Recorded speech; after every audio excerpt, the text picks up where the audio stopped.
Good afternoon and welcome to our Miracles Matter Live web special benefiting the Children's Miracle Network at Arnot. As a Children's Miracle Network hospital, Arnot is one of many facilities across the country that collectively provides care to nearly 10 million kids annually. In fact, every minute in the United States, 62 children enter a CMN hospital, often for life-saving medical care. What sets Arnot apart, however, is its neonatal intensive care unit. It's here that the smallest patients from a 9-county region receive the care they need to stay alive. The NICU relies on community donations to be able to continue to provide the most up-to-date medical care equipment, programs, and education for families in our area that sometimes spend the first days, weeks, and months of their babies' lives in the hospital. And you can see where they come from and how well they do as they come through the NICU and begin to grow up and become great kids and then young adults and so on. We've teamed up with our partners at Community Broadcasters to help raise awareness for this cause. You can help make miracles happen for families in that 9-county region by donating now. You can find the call line at the bottom of your screen. Funds raised remain right here in our community to support neonatal care and pediatric care. And hundreds of babies born here in the Twin Tiers this year will rely on those donations to keep the NICU up and running with the most up-to-date equipment and care. I'm joined now by the Thompsons from Bath, who spent quite a lot of time in the NICU. And good afternoon, how are you? I know you've had quite the busy day. Yes, we have been at the radio station this morning. So we were on 100.9 The Wolf and Wink 106 talking about, you know, our story and why the NICU is so important and why we need those donations to help the babies that are there and will be there. And you guys just have an amazing story, and I was lucky enough to have you share that with me. And let's take a look at part one. Newlyweds Megan and Ryan Thompson were overjoyed to learn they were expecting. Then at their first ultrasound, some unexpected news. She was like, so how do we feel about twins? And we were shocked. Twin boys, the proud mom and dad to be dreaming of 2-star athletes. Those dreams, however, quickly turned into a nightmare. When I just turned 23 weeks, I woke up and my water had broke. Megan was rushed to Arnot Ogden in Elmira, where her temperature spiked and doctors had to perform an emergency C-section. Colson and Case Thompson were born about 4 months early, micro-preemies weighing in at just over 1 pound each. The boys were taken to the neonatal intensive care unit before their mother even got to hold them. It was scary, seeing them that small and all the wires and everything. I've seen it before, but when it's your children, it takes it to a different level. That day was followed by countless others, filled with ups and downs as the tiny Thompson twins struggled to hang on. When we were anticipating something good happening, we were always a little bit reserved because we knew there was always a possibility that we would be taking some steps back or that something bad could happen. Things quickly went from bad to worse. Colson dealing with a number of severe health issues, one that would require a very risky surgery. Chances were he probably wasn't going to survive the surgery. So we decided to let him go with us.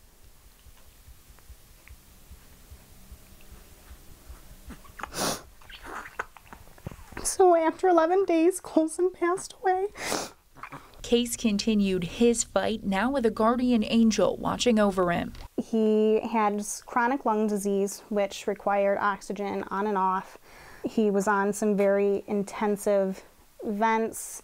He was intubated, so we had the tube going into his lungs for about a month. Despite some setbacks, Case continued to improve, getting stronger every day. The memory of his brother, however, a constant reminder of what could happen. You feel everything.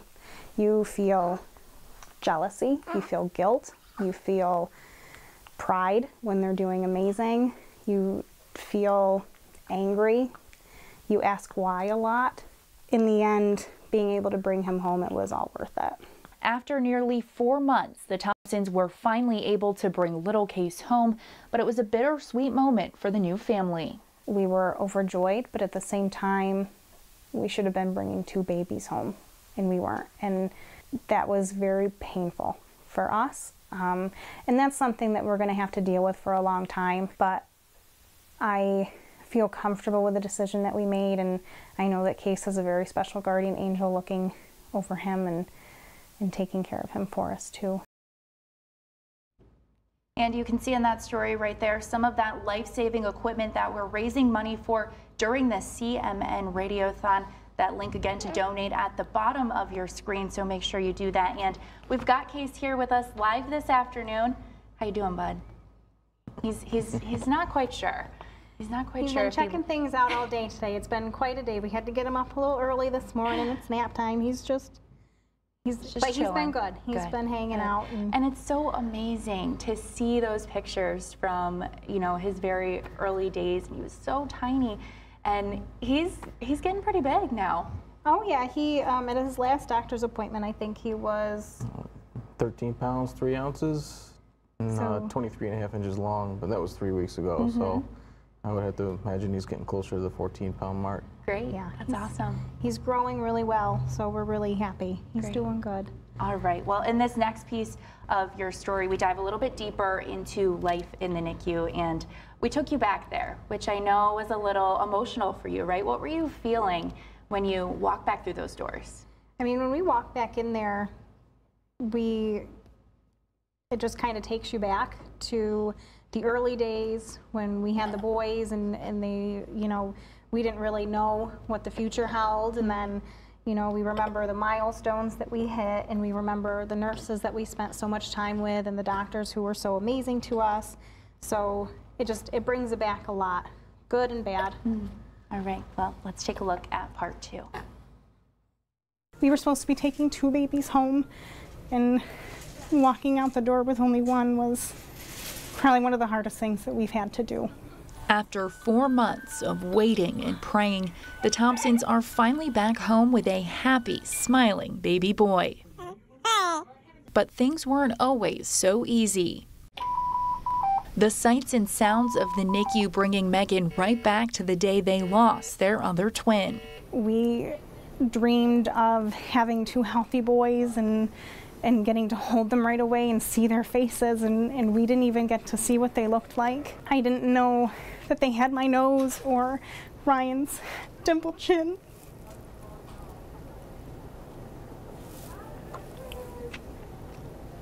Until the day that Colson passed away.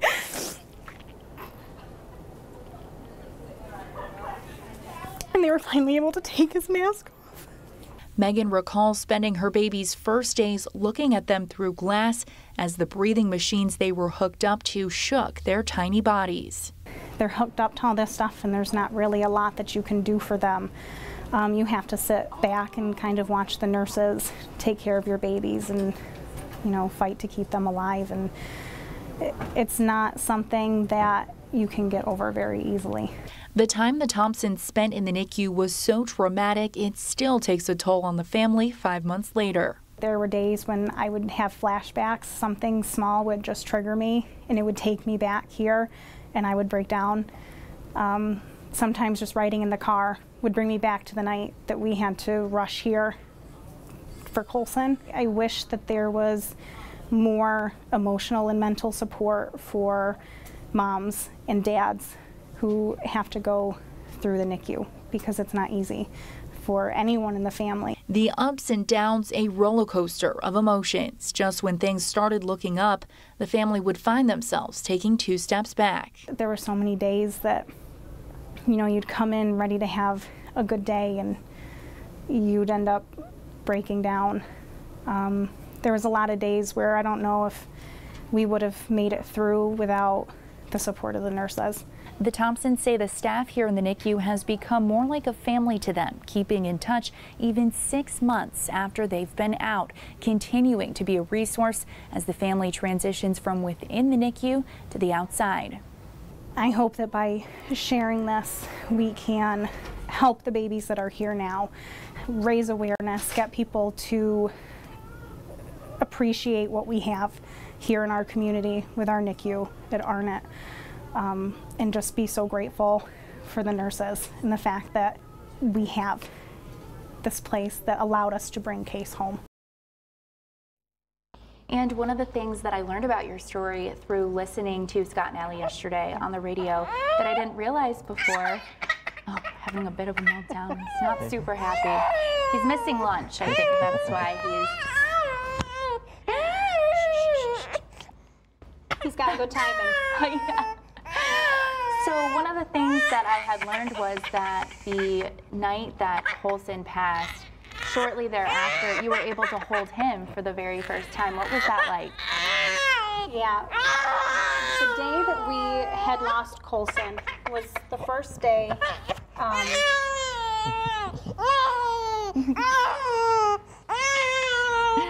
Not long before we lost Colson, the morning that we went in that day, he had opened one of his eyes.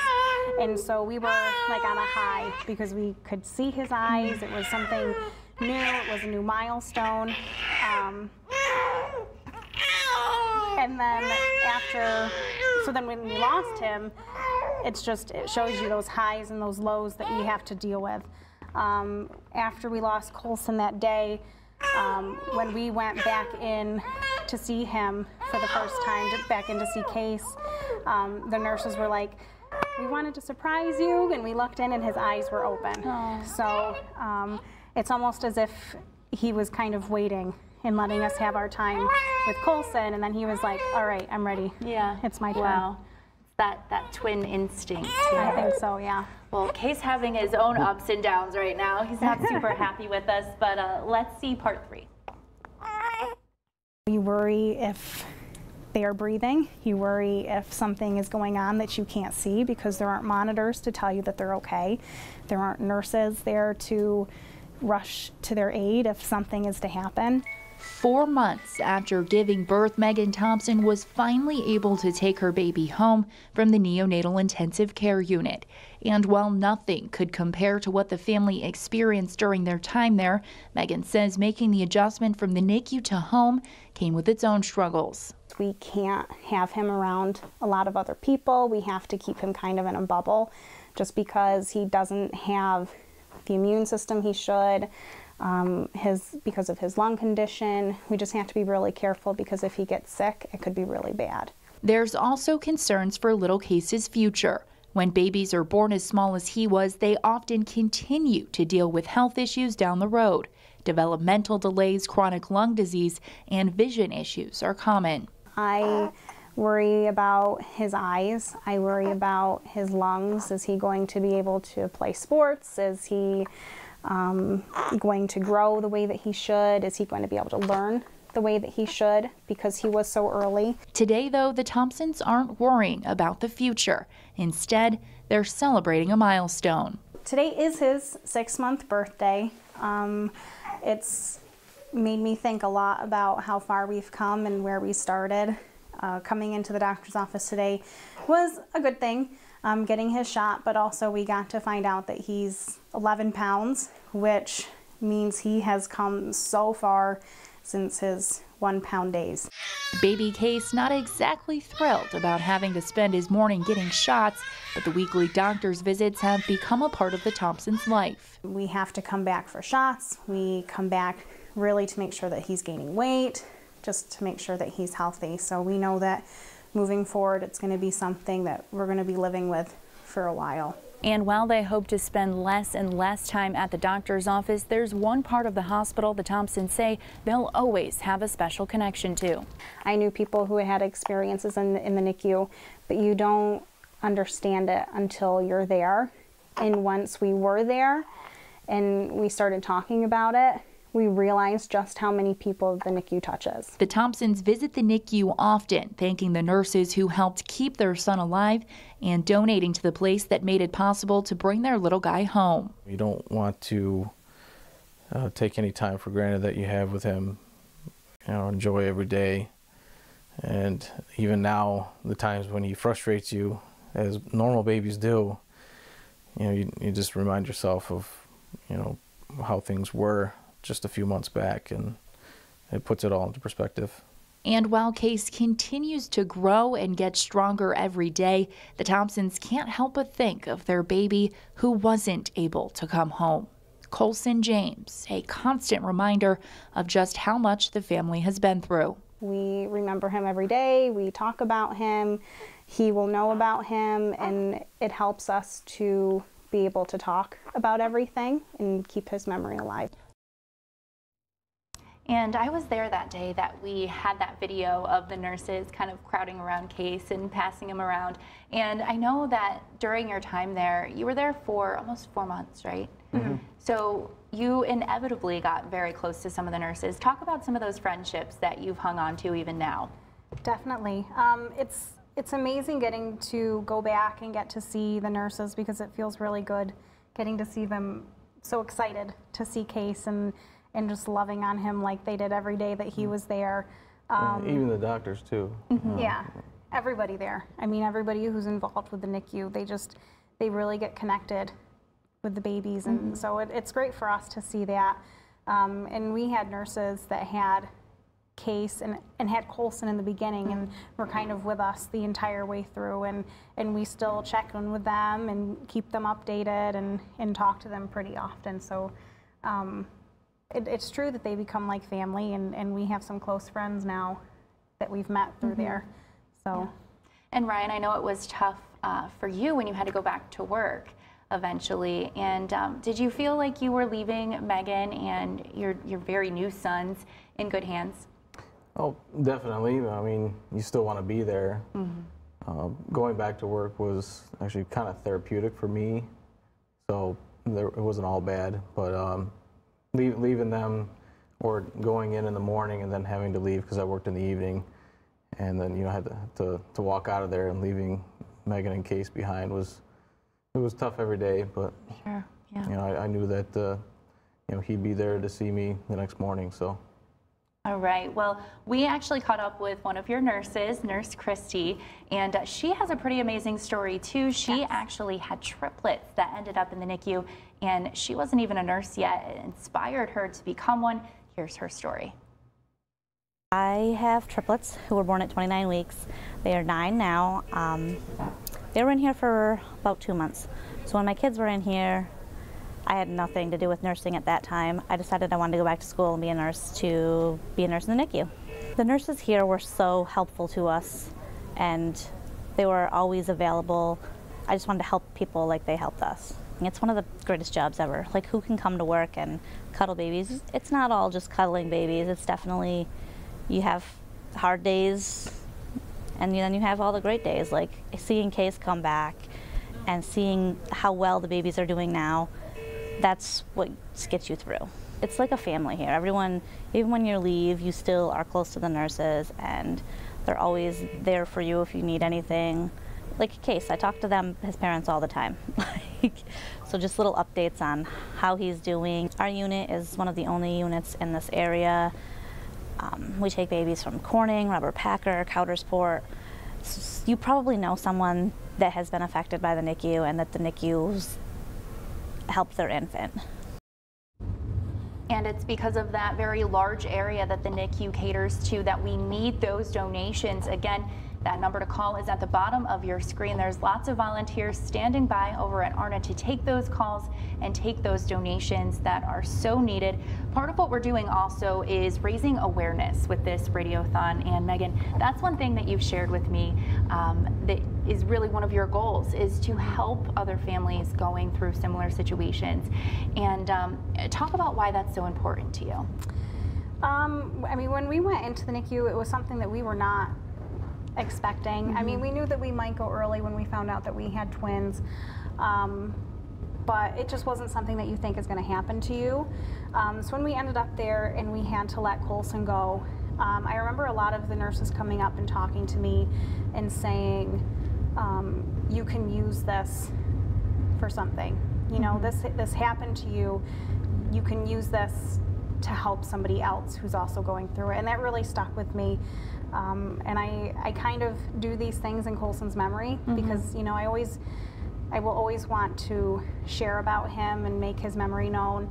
And Case went through so much, so it's amazing to be able to talk about him.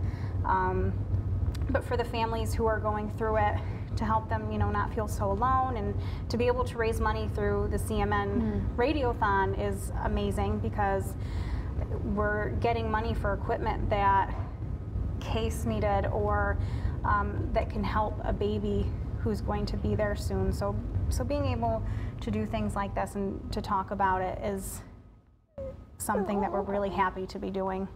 Well, I had to share this with you because, you know, obviously we just watched your story. It is very emotional. And Allie from Scott and Allie over at Wink 106, she's heard your story many times. She sat down and did an interview with you guys. Well, this is her yesterday after listening to it again. Like I said, this was probably her second or third time hearing it. So let's take a look.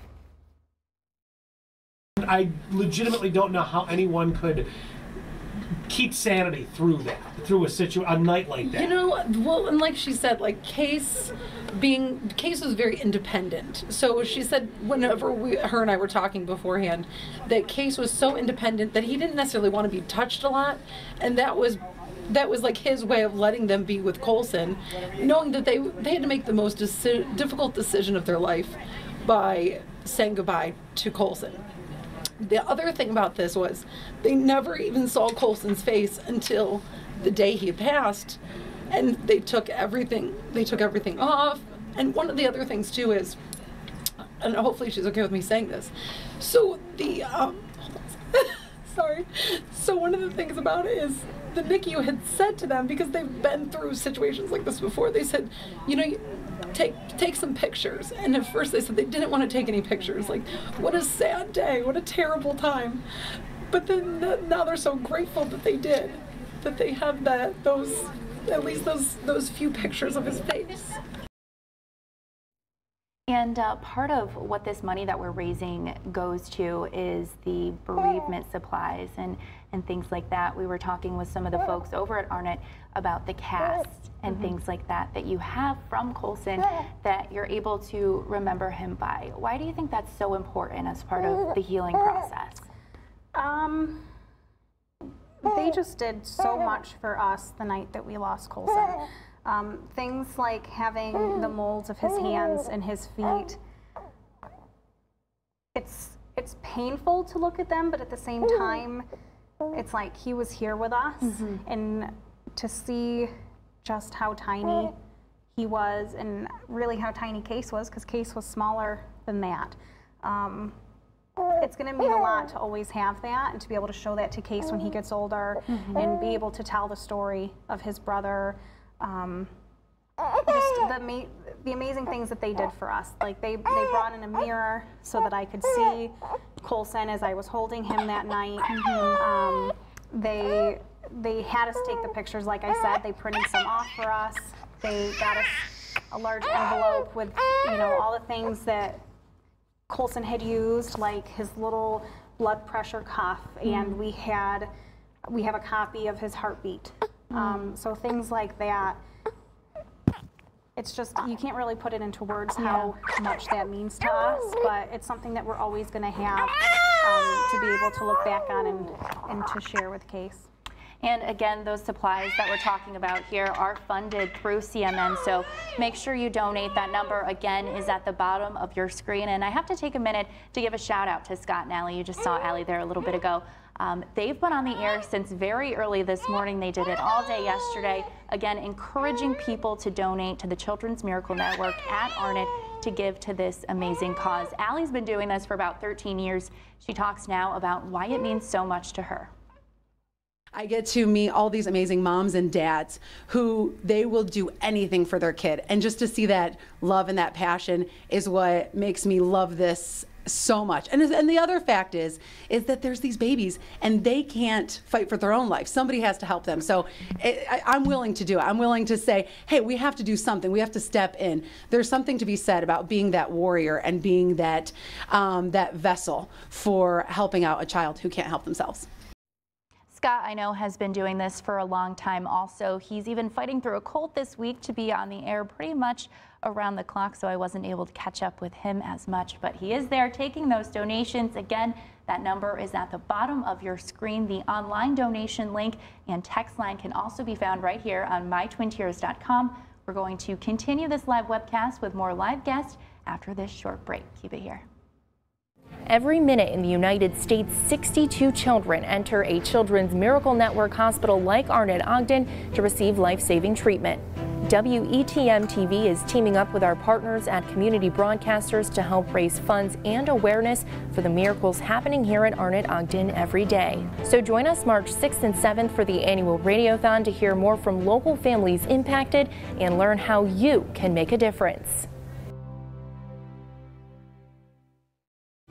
WETM-18 seeks an experienced digital content developer. Provide oversight of digital and social media for the region's dominant news station and media website. This position is full-time and offers a full benefits package. WETM-18 is an affiliate of Nexstar Media Group, the largest television station group in the country with unlimited career potential. Join a winning team. Apply for the digital content developer position online now at nexstar.tv/careers or email James Carl at WETMTV.com.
The NICU is wonderful. They've been nothing but great to the babies. I encourage everyone to donate what they can, and it's even a little bit helps these little guys. Good afternoon and welcome back to our Miracles Matter live web special benefiting the Children's Miracle Network at Arnot. We all know someone who's been in the neonatal intensive care unit or had a baby there. It's something I didn't realize personally was so common until I really dove into my work in preparation for the stories you just watched featuring the Thompsons. There will be hundreds of babies born in the Twin Tiers this year alone that will rely on the life-saving equipment and care that the NICU at Arnot provides. In fact, every time I go in the NICU, I find another amazing success story. Here's one I found this morning in a former NICU baby turned Radiothon volunteer and her NICU nurse mom. With my mom being a NICU nurse here for so many years, over 30 years, and then also being a NICU grad, that I kind of owe my time, and I owe a lot to the nurses and the doctors and the people here to help volunteer and help raise money and funds for the NICU as much as I can. It holds a very special place in my heart. So. And Sherry, I've talked with you a little bit before throughout spending my time here in the NICU, and I mean, what is this like for you? So Aaron was telling us you became a nurse just about 1 year before you had her and had to spend your own time in here. What's it like to work with these tiny babies every day and know the success story that you have right here of your own? It's incredible. I mean, I wouldn't do anything else. What you get here and the compassion, the miracles that we see every single day, it's great, and I am so proud of her. I'm so proud of her that she continues to do this. As a mother in the NICU and a nurse in the NICU at the time, it was very difficult. You totally lose your nurse hat and you become a mom. So it was just, I would look at things and think the worst. And everybody would have to go, Sherry, it's okay. No, you're good. So it was a difficult time when she was in here. But we got through it, and we raised this beautiful girl. So what would you say to people watching this at home who haven't donated yet or sitting there thinking about it? Definitely donate. You've got to donate, guys. I mean, we have so much great equipment, up-to-date equipment here just from CMN that really helps these babies every step of the way. That equipment that she's talking about there, very expensive, but so necessary to save the lives of those tiny babies that need help in getting going in their first few weeks. And a mobile isolette, that's what we were raising money for yesterday, costs $132,000. And that's an isolette that is able to travel to and from hospitals, providing that life-saving care to and from, and it's just amazing. We were able to raise enough money for that yesterday. I'm joined now by Mo Walker. She's the clinical coordinator over at the NICU.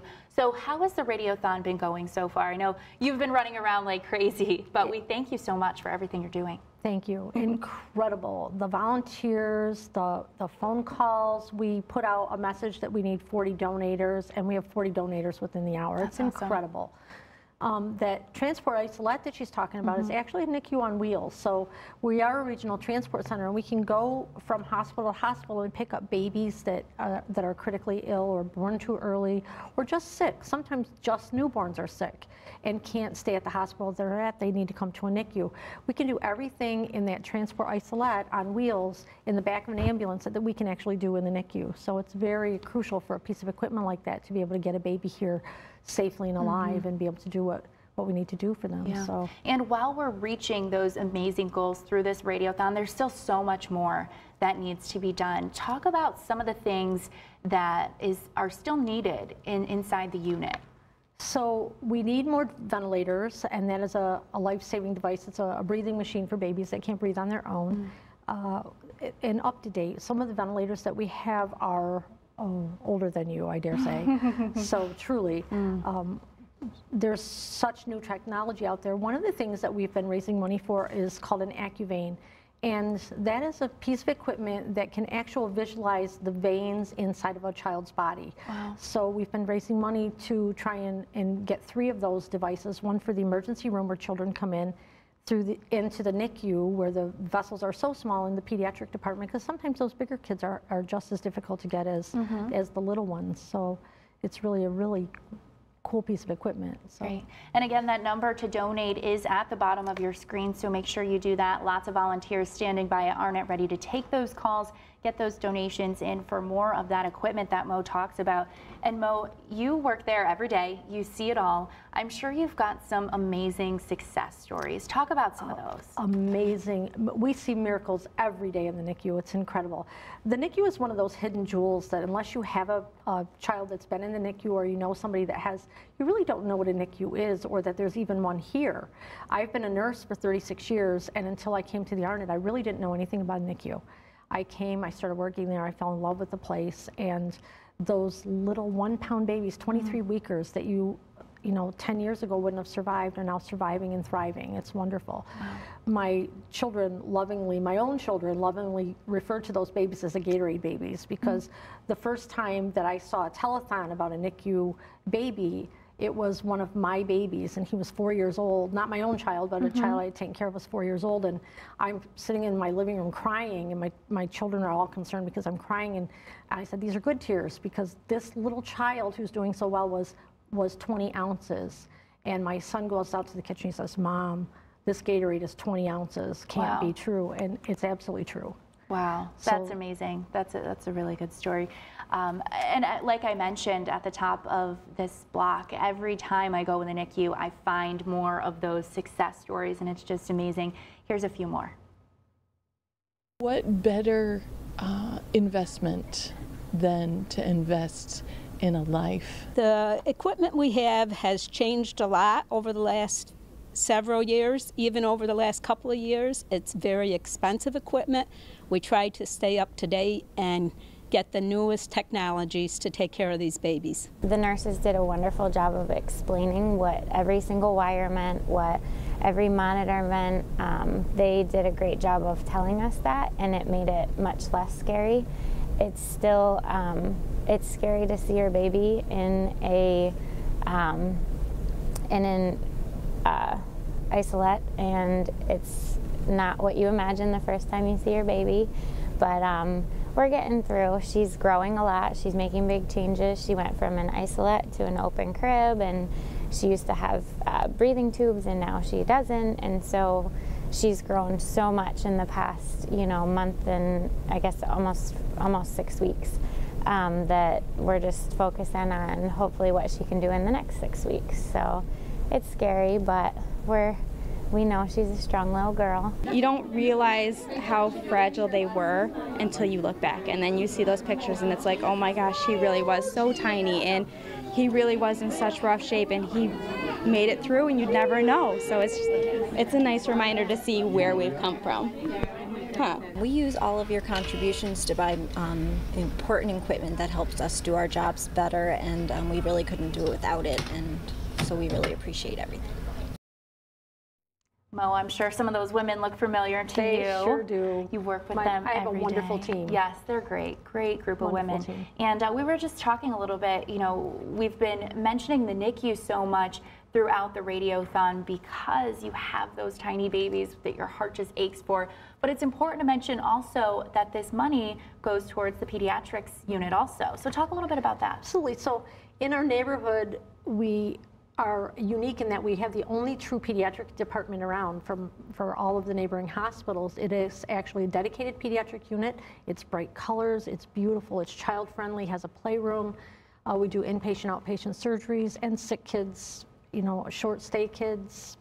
But a lot of our NICU babies grow up and actually become patients on the, if they have a place to go when they're sick. So yeah, definitely important to mention. And again, that money that you're donating, all going to an amazing cause, whether it's those tiny babies that need your help to survive or those little bit bigger kids in the pediatrics that still need some assistance in getting going in their lives. Really, that's what we're talking about. And it's just an amazing thing that everybody out there donating, you're contributing to somebody's life. And we've got Nikita Ramos here now with us. Hello, everyone. She is kind of taking over our continuing coverage of the Radiothon at this point. And it's really interesting. So Nikita was following me around a little bit, kind of learning the ropes of the NICU because I've spent a fair amount of time in it over the past few weeks. So I was introducing her to everybody like Mo. And it was really interesting to see your reaction. So, I mean, your first time in the NICU, what did you think? So when I first walked in there and I saw them inside, what are they called? The isolates. The isolates. And I was like, are they real? I thought they were, you know, dolls. They were so tiny. I can honestly say I've never seen a human or even a baby that small in my entire life. And then you came and brought me one of the diapers that these NICU babies wear, and they're about the size of a tissue if you were to buy those little tissue packets. Yeah. And one of the nurses said that one baby was so small they had to fold the top part even lower because the diaper that was so tiny was all the way up to the baby's chest already. And it just goes to show that, you know, these babies are so tiny. They need the help that they can get to just fight for their lives and stay alive and have that chance. Yeah, absolutely. And again, that's why you need to donate. If you haven't done it yet, make sure you call that number at the bottom of your screen. We've also got more ways to donate right here on mytwintears.com. And Nikita's going to be taking it over from here. She'll be live from Arnot later on, so we'll see you then. Over 1,200 animals come to the Chemung County SPCA every year, in part because pets aren't spayed and neutered. The Chemung County SPCA Spay-Neuter program provides affordable care for pets of income-eligible owners. Every year, over 3,000 animals are served through our clinics. Spay and neuter your pets, and together we can prevent homelessness. Visit www.chemungspca.org. The Chemung County SPCA. Over 125 years of hope, help, and happiness. When severe weather strikes, count on the 18 Storm Team to keep you and your family safe. Accurate forecasts around the clock from the team you trust. Available when you need it. On air, online, and on our apps. The 18 Storm Team, your local weather leader.